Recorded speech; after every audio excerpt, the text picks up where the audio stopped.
Bismillahirrahmanirrahim. Alhamdulillahirabbil alamin.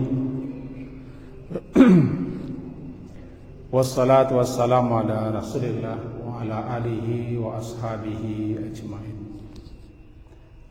Bapak dan Ibu, keringkasan kajian kita pada hari yang lalu antara lain adalah satu, bahwa nanti di akhirat sana ada satu proses yang akan kita lewati, yaitu proses penimbangan amal. Yang kedua, siapa yang berat timbangannya, mizannya, fahuwa fi syatir radiyah, dia berada dalam kehidupan radiyah yang diridai, itu di surga. Dan mereka lah orang-orang yang muflihun, beruntung.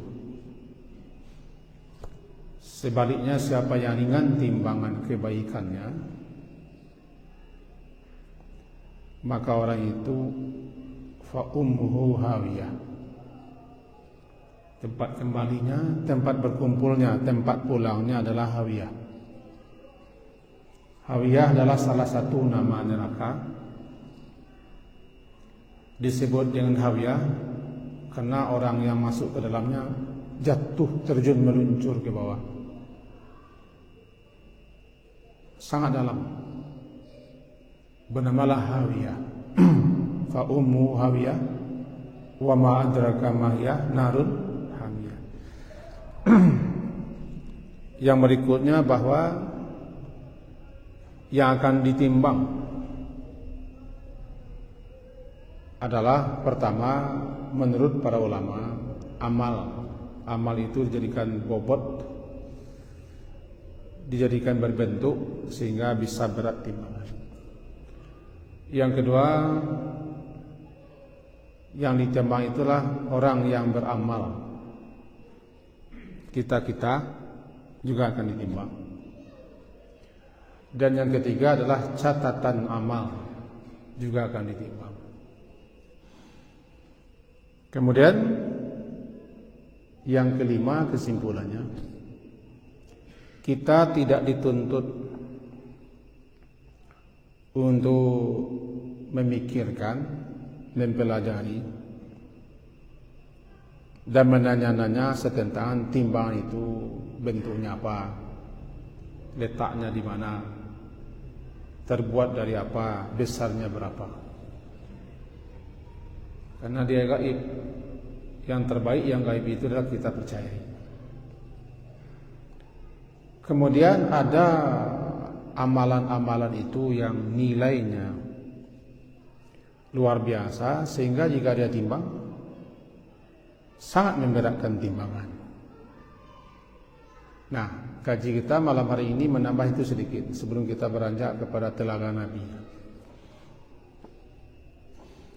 Ada amalan-amalan yang dapat memberatkan timbangan. Kita bacakan dulu hadisnya. Hadis dari Abu Darda, semoga Allah meridainya. Nabi sallallahu alaihi wasallam bersabda, "Ma syai'un athqalu fi mizanil mu'min yaumal qiyamah min khuluqin hasanin wa inna Allaha la yabghadul fahisha al-badhi." Hadis riwayat Imam Tirmizi nomor 2002. Dinyatakan hadis ini sebagai hadis sahih. Yaitu masyai', tidak ada sesuatu pun yang lebih berat, asqal, lebih berat, fi mizanil mu'min, dalam timbangan amal seorang mukmin yaumal qiyamah, pada hari kiamat, min khuluqin hasanin, selain daripada khuluqin, akhlak yang baik. Wa inna Allah, dan sesungguhnya Allah, la yabghadu, Allah betul-betul benci al-fahish al-badhi, benci kepada orang yang suka berkata-kata keji, Dan kepada al-badhi, orang-orang yang suka berkata-kata kotor, kata-kata kumuh. Kita pelajari ini sebentar. Salah satu yang dapat memberatkan timbangan amal, akhlak. Khuluqin hasanin, akhlak yang baik. Bahkan akhlak yang baik itu, sebagaimana hadis disebutkan, wa inna sahiba husnil khuluq, sesungguhnya orang yang berakhlak yang baik, berakhlak yang mulia, la yablughu bihi darajata sahibis shaum was salat, dapat dia mencapai derajat orang yang rajin puasa dan rajin salat. Orang yang rajin puasa sunat, orang yang rajin salat termasuk salat malam, bisa diimbangi oleh orang yang berakhlak mulia derajatnya. Begitu tinggi nilai akhlak yang mulia, sehingga kita diajari doa dalam wajahtu wahdini li ahsanil akhlaq la yahdi li ahsaniha illa ant. Ya Allah, tunjuki aku kepada akhlak yang terbaik, karena tidak ada yang menunjuki kepada akhlak yang baik itu kecuali Engkau saja. Itu dalam wajah tu. Wajah tu, wajihnya terus ke bawah. Kembali balik kita kanan cukup. Bahwa ma syai'un athqal, tidak ada sesuatu pun yang lebih dapat memberatkan timbangan seorang mukmin di hari kiamat selain daripada akhlak yang baik. Bahkan akhlak yang baik bisa mencapai derajat orang yang rajin salat-salat sunat termasuk salat malam dan melaksanakan puasa-puasa sunat. Di antara akhlak yang jelek yang dapat meringankan timbangan, bahkan Allah sangat benci kepada akhlak yang seperti itu al-fahish. Orang yang suka berkata-kata keji. Kemudian al-badhi. Al-badhi itu kata-kata kotor, kata-kata kumuh. Termasuk kadang carui marui. Jadi kalau bertanya orang berdosa baca carui itu yo, kanuna badhi atau fahish, baca carui bungkam, atau kata-kata kumuh, kata-kata kakidah, itu termasuk badhi. Al-badhi, ana al-badhi, kata-kata kakidah, kata-kata kumuh, kata-kata nang ke bawah bunyinya sampai kecil. Itu al-badhi. Inna Allah la yabghad, Allah betul-betul sangat benci kepada orang ini, sangat benci, karena dia tidak bisa menjaga mulut. Nah, itu tambahan. Kemudian dalam hadis lain dikatakan, akhlak yang baik itu adalah yang terbanyak mengantarkan orang masuk surga. Su'ila Rasulullah, pernah Rasulullah SAW itu ditanya, an aktsari ma yudkhilun nasal jannah. Ditanya beliau, apa gerangan yang paling banyak dapat memasukkan orang ke surga? Kata beliau menjawab, takwa kepada Allah, wa husnul khuluq, dan baiknya akhlak atau akhlak yang baik. Ditanya lagi, wasila an aktsari ma yudkhilun nasa an-nar, apa yang paling banyak menyebabkan orang masuk neraka? Jawaban beliau, al-fam, mulut. Yang terbanyak menyebabkan seseorang muslim itu, kalau orang kafir sudah jelas dia masuk neraka. Orang kafir, orang musyrik itulah pasti masuk neraka. Enggak, kajinya orang muslim. Yang terbanyak mengantarkan orang muslim itu masuk neraka, Nabi tunjuk ini, fam, mulut. Nah, termasuk perbuatan mulut itu adalah kata-kata fahish, kata-kata keji, kata-kata badi. Ayam badi, kata-kata kumuh. Kalau bahasa kata-kata nu kakida amyang. Kakida. Maka dikatakan siapa yang beriman kepada Allah dan hari yang akhir, katakan yang baik. Falyaqul khaira aw liyasmut, atau diam. Sebab kata beliau juga, Rasulullah, siapa yang bisa mamli, siapa yang bisa menjamin untukku apa yang terletak di sini, lidah, di antara dua rahang atau dua bibirnya, bisa dia menjamin untukku untuk tidak mengatakan kata-kata buruk, kata-kata keji, tentu termasuk dalamnya sumpah serapah, caci maki,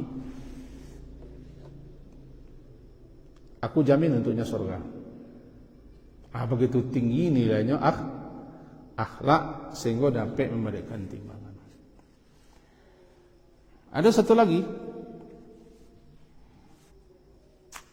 yang sangat berat ditimbang, kemarin sudah kita pelajari, kalimat tauhid atau syahadat. Bagusnya dua kalimat syahadat, itu asyhadu an la ilaha illallah wa asyhadu anna Muhammadan abduhu wa rasuluh. Ucapan itu bisa mengalahkan catatan-catatan kesalahan sebanyak 90 lembaran, 99 catatan kesalahan, satu catatan kesalahan sejauh mata memandang. Kalimat asyhadu an la ilaha illallah asyhadu anna Muhammadan abduhu wa rasuluh. Saya bacakan hadisnya, tidak akan saya terangkan karena kemarin sudah diterangkan, tapi lengkap saya bacakan hadisnya. Innallaha sayukhallisu rajulan min ummati ala ru'usil khalaiq yaumal qiyamah. Allah akan menyelamatkan seorang laki-laki daripada umatku, kata Nabi, di hari kiamat di hadapan semua makhluk. Di hadapan semua makhluk. Fayanshuru alaihi tis'atan wa tis'ina sijillan, kullu sijillin mithlu madil basar. Lalu dibentangkan, dipampangkan kepadanya 99 catatan. Satu catatan mithlu madil basar, mithlu madil basar, seperti sejauh mata memandang. Satu catatan kesalahan. Tsumma yaqul, kemudian Allah berfirman kepada orang ini, atunkiru min hadza syai'an, catatan yang sebanyak ini ada yang kau ingkari, yang kau bantah, yang kau pungkiri? Dilanjutkan, azalamaka katabati hafizun, apakah engkau dizalimi oleh para pencatat amal? Jawabannya, la ya Rabbi, tidak, semuanya aku akui, semuanya aku akui, tidak ada yang aku bantah. Afalaka uzrun, apakah engkau ada uzur? Dia juga jawab, tidak ada itu. Dikatakan padanya, bala innalaka indana hasanah, tetapi engkau punya satu kebaikan. Fa innahu la zulma alaika al-yawm, engkau tidak akan dizalimi hari ini, akan dinaya. Maka fatakhruju bi taqwa, dikeluarkanlah suatu kartu. Kemarin sudah kita baca, satu kartu, bitaqah kartu. KTP disebut dengan bitaqah, ATM disebut dengan bitaqah, kartu. Di kartu itu tertulis asyhadu an la ilaha illallah wa asyhadu anna Muhammadan abduhu wa rasuluh. Kata orang itu, apalah artinya kartu ini ya Allah dibanding dengan 99 catatan kesalahanku. Satu catatan kesalahan sejauh mata memandang. Dianggapnya remeh itu kartu. Lalu diperintahkan, uhdur waznaka, hadirkan timbangan.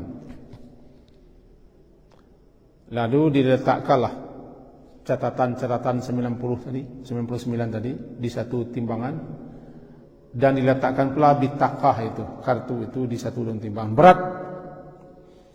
Berat kepada kartu, fatashatis sijila, maka ringanlah catatan-catatan yang 99 itu. Ringan.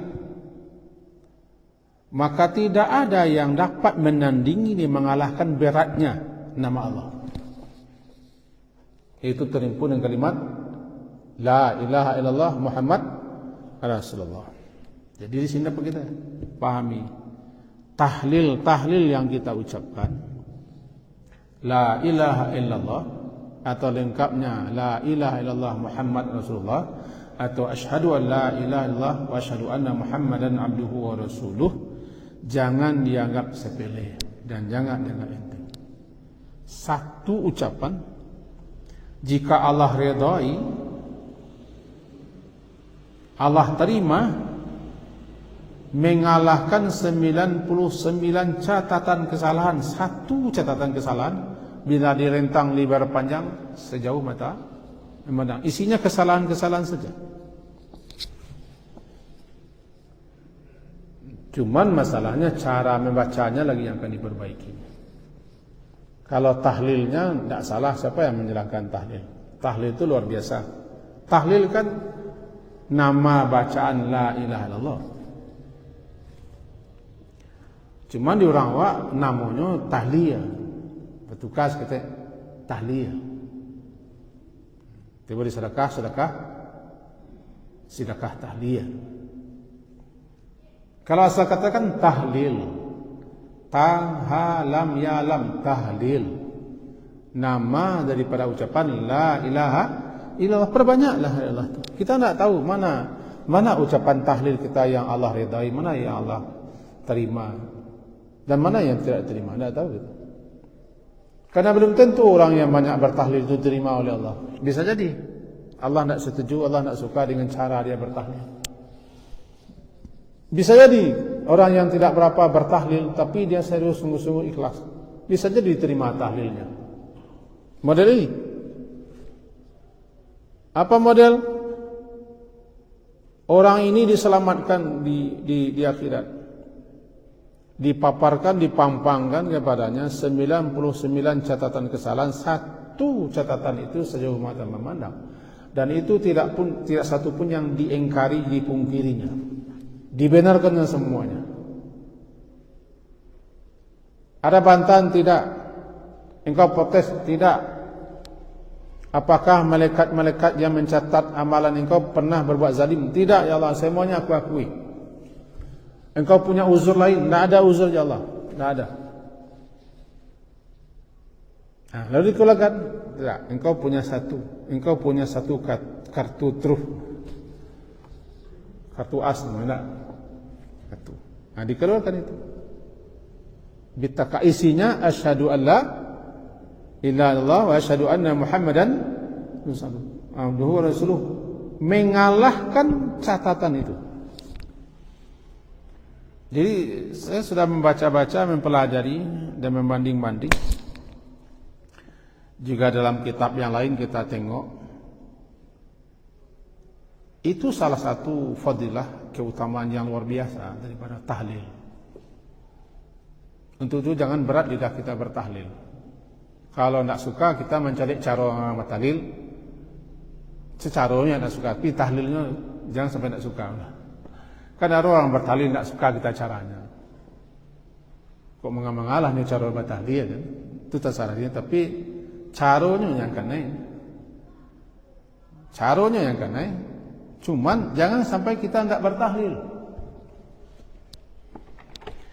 Lalu kembali kita kaji, mana yang berat akhlak yang baik dengan tahlil. Jangan dibanding-banding. Akhlak yang baik, sebaik apapun akhlak seseorang, tapi kalau dia tidak beriman, tidak ada nilai.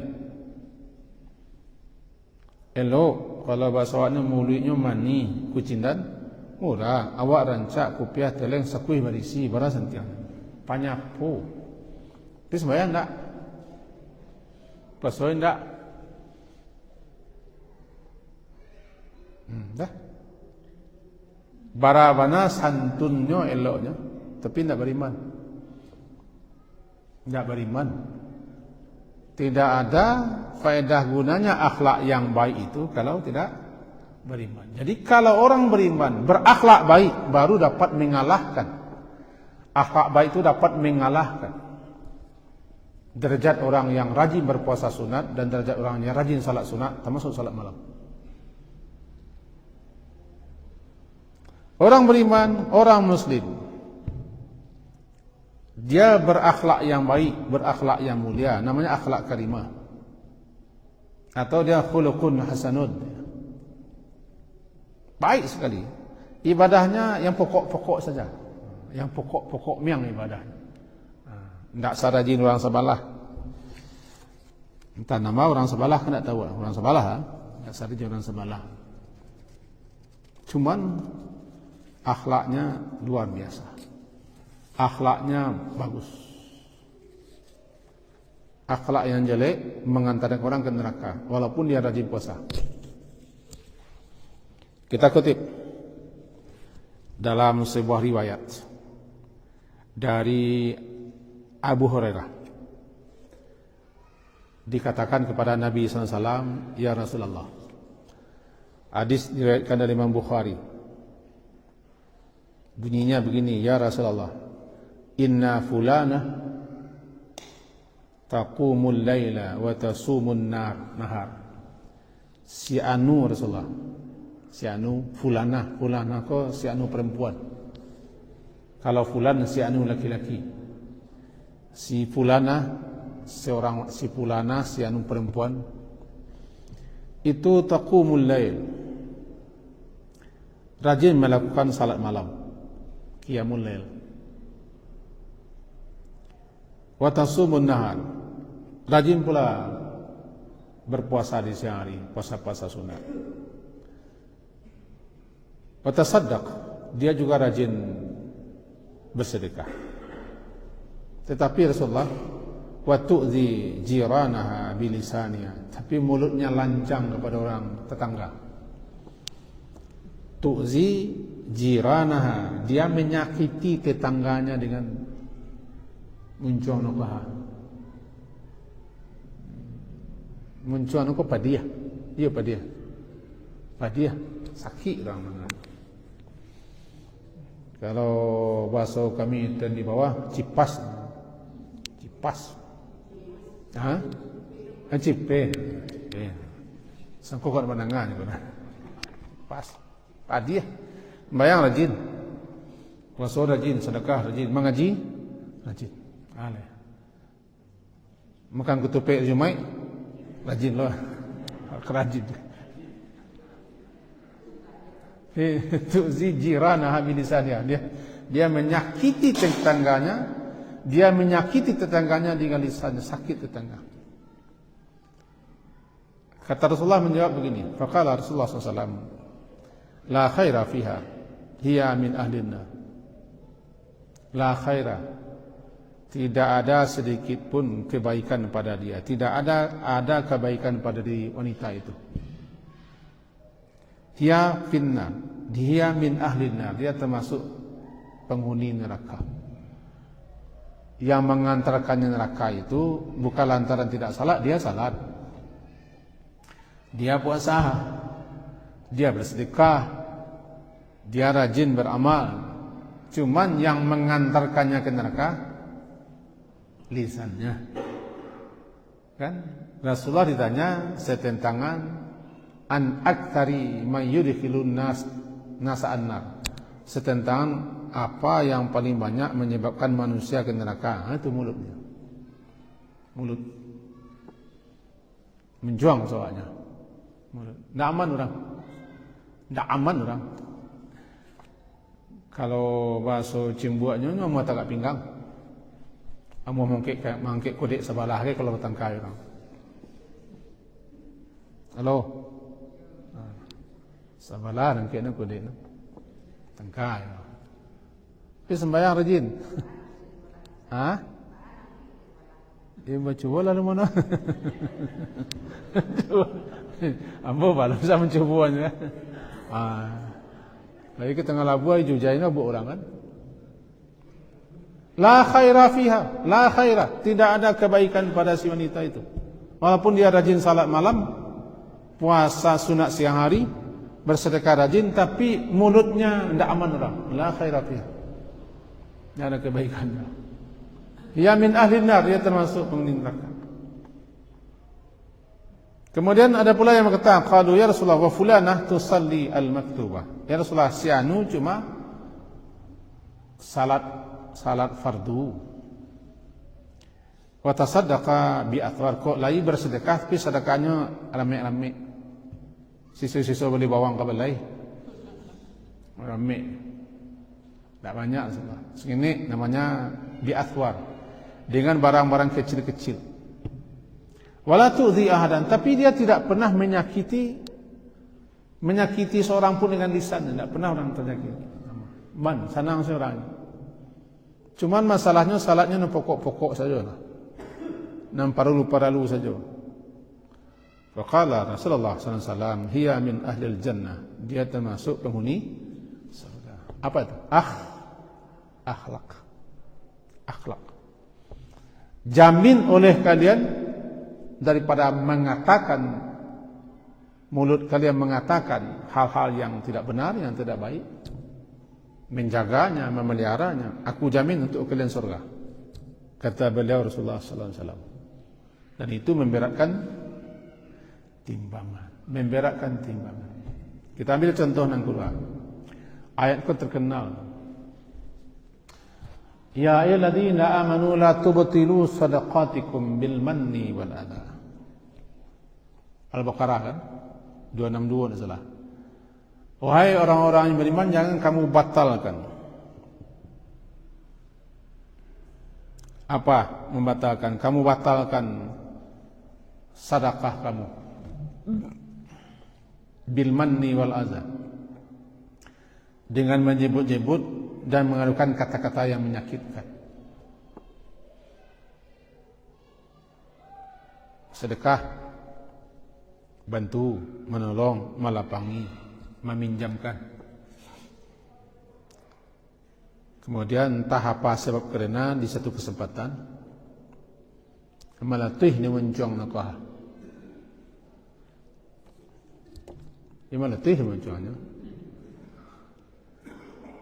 Maka al-manni disebut-sebutnya lagi jasanya, bantuannya, pertolongannya, pinjamannya. Manni tu kan, mengungkit-ungkit, menyebut-nyebut balik ana li tolong. Wal adha, dan kata-katanya padiah. Kasiko pema. Padiah. Kualah kata-kata ini batal nilai bantuan pertolongan sedekahnya. Batal tak ada nilai. Qaulun ma'rufun khairum min sadaqati yatba'u hadha. Kata-kata yang baik.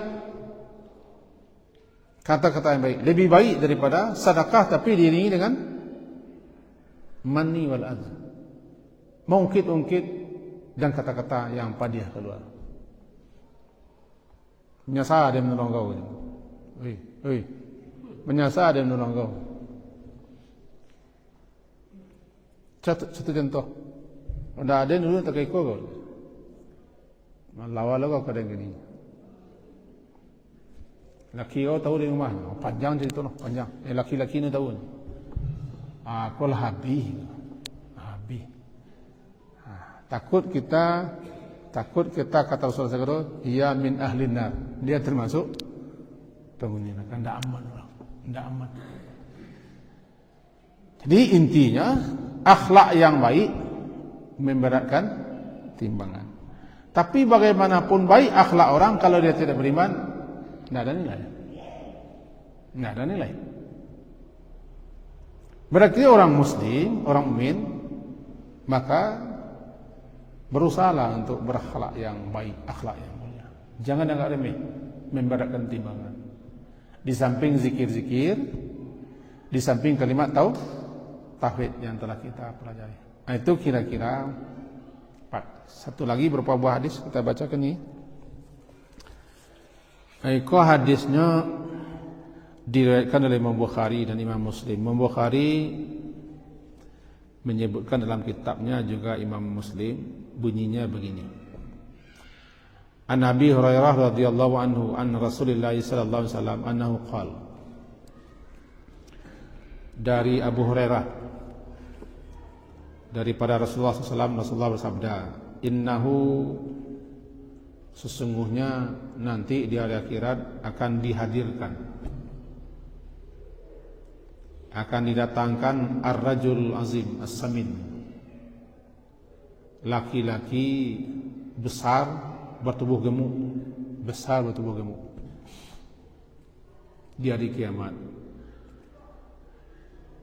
La yazinu 'indallahi jana'a ba'udah. Ketika ditimbang dia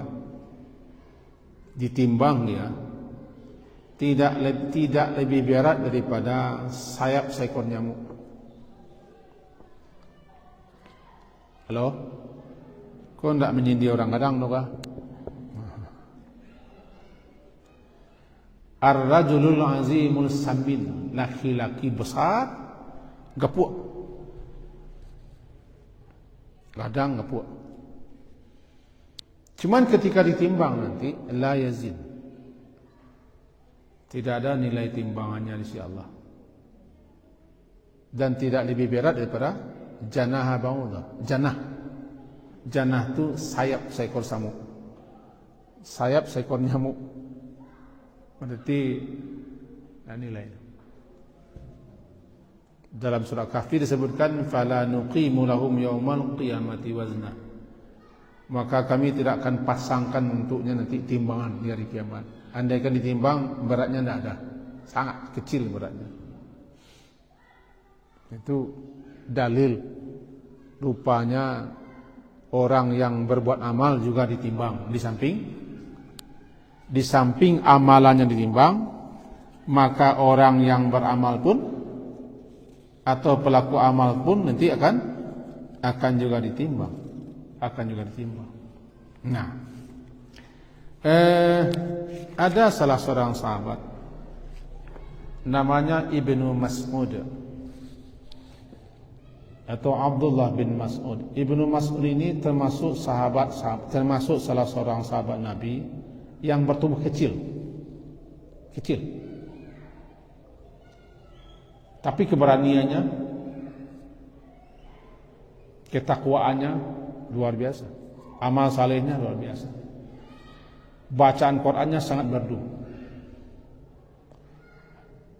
Satu kali dia menemui Rasulullah, izinkan saya berkhidmat untuk membantumu. Diterima Rasulullah. Maka semenjak itu ditinggalkannya gembalaannya, dia hidup dengan Rasulullah. Apapun kebutuhan Rasulullah, apapun untuk Rasul dibawa, sandal Rasul dibawanya, tongkat Rasulullah dibawanya, apapun dia berkhidmat untuk Rasulullah. Sampai digelari dia itu dengan tukang sandal Rasulullah. Kemana Rasulullah bawa sandal. Bahkan terkenal dia nanti sahib siri Rasulullah, sahabat yang tempat menyimpan rahasia Rasulullah. Cuma dia kecil, mungil. Panjang sejarahnya. Satu kali si Ibnu Mas'ud ini dia yajtani memetik suatu siwak daripada batangnya. Siwak itu kira-kira sebesar ini. Kayu siwak. Siwak itu kan kayu. Siwak itu jenis kayu yang dipakai oleh orang-orang di zaman Nabi untuk gosok gigi. Ujungnya dihalus-haluskan. Namanya siwak. Siwak itu diselidiki banyak faedah, banyak manfaatnya. Untuk mengukuhkan besi gigi, mengharumkan mulut, melancarkan kerongkongan dan pencernaan. Banyak manfaat siwak. Kayu itu yang dipakai siwak terbalik yang tumbuh di tanah Hijaz Makkah. Itu yang dipakai oleh orang di zaman Nabi. Sampai sekarang orang Arab suka pakai siwak. Lama-lama siwak itu dipakailah untuk istilah ngosok gigi. Mula-mula siwak itu kayu. Rantian-rantiannya dan biak. Si Ibnu Mas'ud mematahkan untuk pakai siwak. Tiba-tiba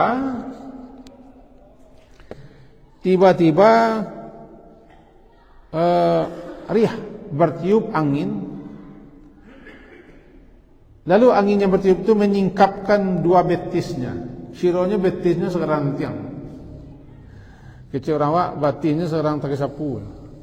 Kecil sekali betis. Kecil betis.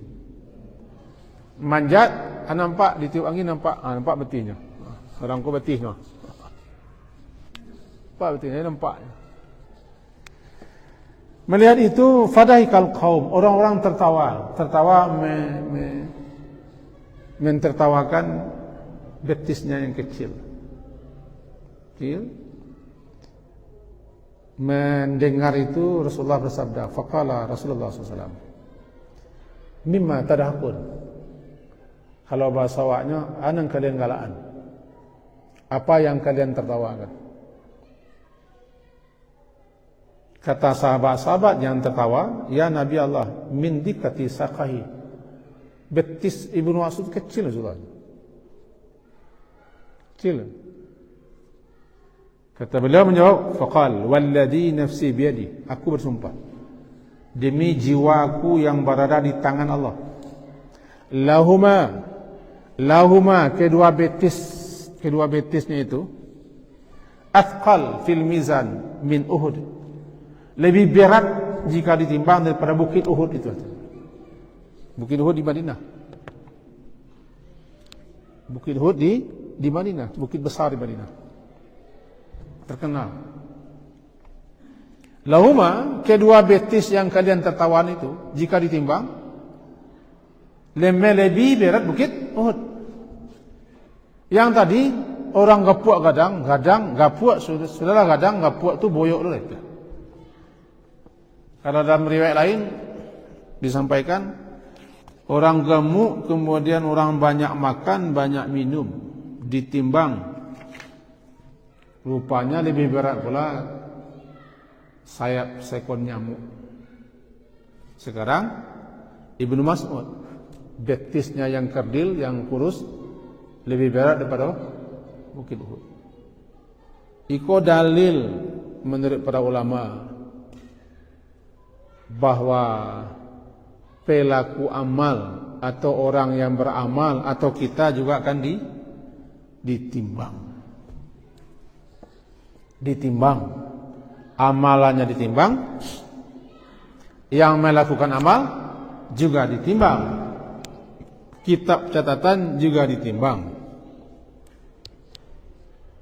Kalau begitu dapat kita pahami, perberatlah timbangan supaya kita termasuk orang yang radiyah, fawafi syatir radiyah, supaya kita termasuk orang yang mafruh. Dan jangan anggap sepele, anggap enteng amalan-amalan walaupun kecil, karena yang kecil itu yang dapat memberatkan timbangan. La tahkiranna, jangan kalian anggap sepele, kalian anggap remeh, kalian anggap enteng.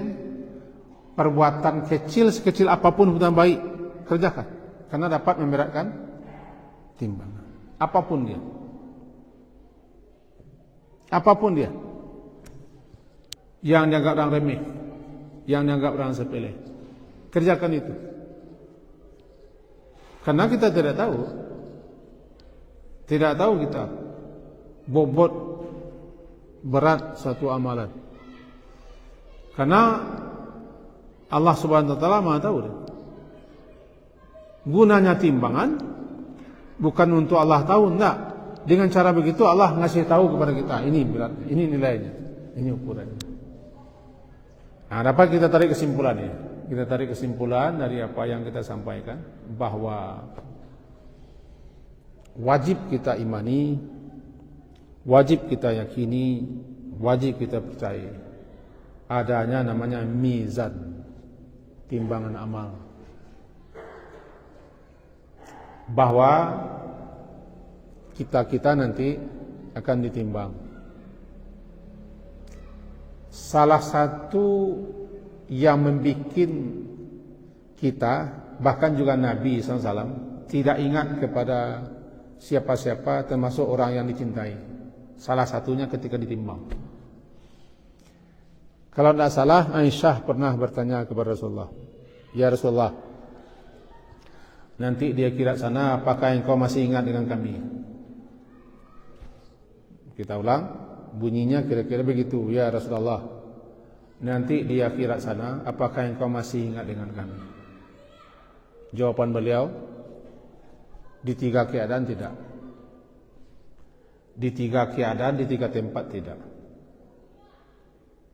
Pertama, ketika kitab catatan diberikan, tidak ingat siapa-siapa. Fokus perhatian, pikiran kepada kitab catatan, apakah sebelah kanan atau sebelah kiri. Ketika kitab catatan amalan diberikan, kita tidak tahu apakah kitab catatan kita di kanan atau di kiri. Ketika itulah manusia-manusia, bahkan Rasulullah pun mengatakan tidak ingat kita kepada siapa-siapa, sampai kita tahu kitab catatan kita diterima sebelah kanan atau kiri. Satu. Yang kedua, ketika ditimbang amalan ditimbang, kita ditimbang, kitab ditimbang. Juga ketika itu tidak ingat dan tidak ada ingatan kepada siapapun juga, meskipun kepada orang yang paling kita cintai, tidak ingat.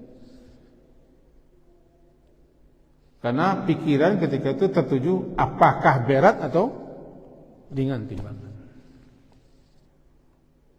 Yang ketiga, ketika melintasi sirat. Nah, kemarin kita pegang ini bagaikan sirat. Tak ingat dengan siapa-siapa. Sampai nanti seberang sana. Karena semua orang ketika itu terfokus. Malaikat pun terfokus. Nabi-nabi Rasul pun terfokus melihat orang yang berada di atas sirat. Doa malaikat salim, doa Nabi salim, Allahumma salim. Ya Allah, selamatkan doa supaya orang yang melintas sirat selamat. Ketika melintas sirat itu, sirat tepi titian yang terletak di atas Jahannam. Di bawahnya api Jahannam, gelap gulita. Kemudian ada kalalib, ngait-ngait, kait-kaitnya. Yang lewat itu pakai cahaya. Ketika itu siapapun orang, dia tidak ingat dengan siapa-siapa. Dia hanya ingat fokus kepada dirinya, meminta sungguh-sungguh pada Allah agar diselamatkan sampai ke seberang sana. Di 3 tempat ini tidak ingat. Nah, salah satunya ketika ditimbang. Apakah amalannya ditimbang? Atau kita yang beramal ditimbang? Atau kitab catatan juga ditimbang? Ketiga-tiganya, saya lihat ini salah satu kitab yang sabah ini. Kitab yang sabah ini namanya jilid 2, jilid 3, Al-Hayatul Akhirah, ma bainal ba'thi ila dukhulil jannah awin nar. Membicarakan tentang kehidupan akhirat. Berkisar antara hari kebangkitan sampai proses terakhir masuk surga atau masuk neraka.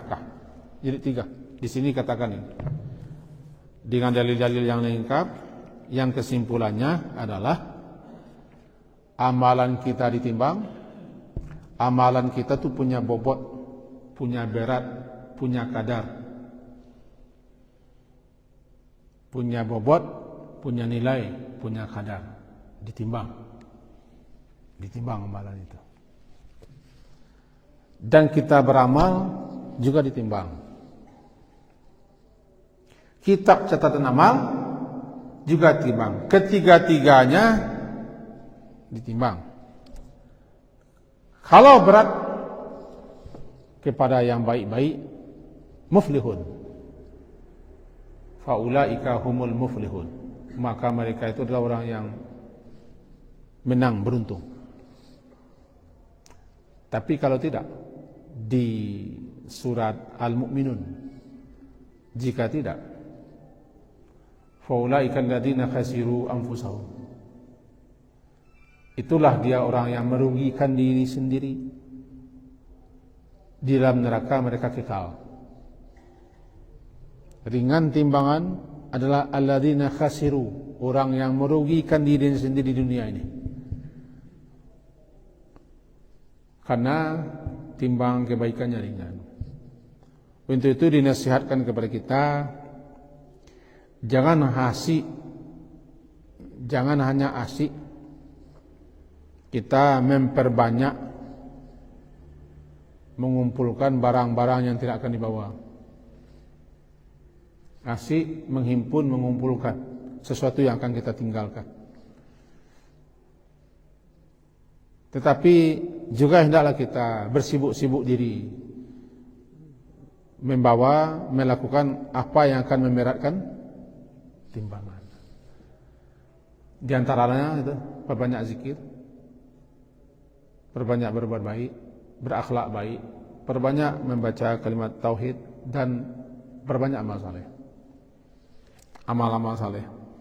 Karena setiap amal saleh punya bobot, punya nilai. Pas nanti kalau ada kita sambung setelah azan Isya.